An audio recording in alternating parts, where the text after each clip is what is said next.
Thank you, Madam Speaker. I rise in support of H.R. 94, and I stand with the sovereign democratic nation of Ukraine and its people, and want to thank the author for introducing this resolution and for bringing attention to an issue that I think is very important, which is the recent attack near the Holocaust Memorial Babi Yar. And it calls one of the pretexts for Putin's attack on Ukraine, which was that he needed to push back on the Nazis and the neo-Nazis that have taken over that country.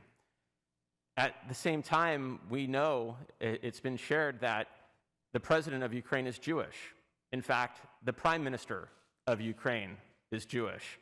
And that this pretext of using the Holocaust against people in Europe and against people who are Jewish standing up to Russia is one of the oldest diseases of Europe.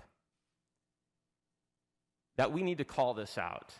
That as Natan Sharansky, the former Soviet refusenik who's now a member of Israel's Knesset, said that Putin has sought to distort and manipulate the Holocaust to justify this illegal invasion. Babi Yar happens to be the site where in just the course of 2 days, Nazis shot and killed 34,000 Jews and dropped them into the ravine, which was used as a mass grave for the entirety of the war. Over 100,000 bodies eventually were in that ravine by the end of the war.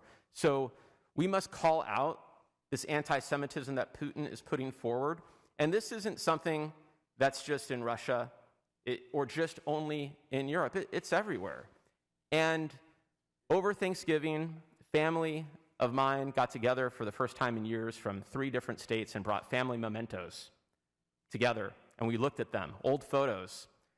And I now have my great-grandmother Annie's naturalization papers from the 1930s. And she came from this part of Europe.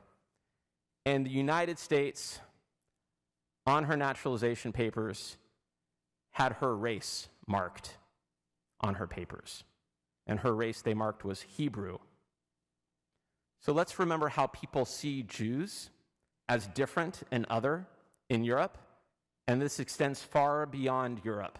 And that is why we must stand up. And when it's used, this anti-Semitism, this distortion of the Holocaust, we must call it out to make sure that this does not become a bigger problem for the world. Thank you.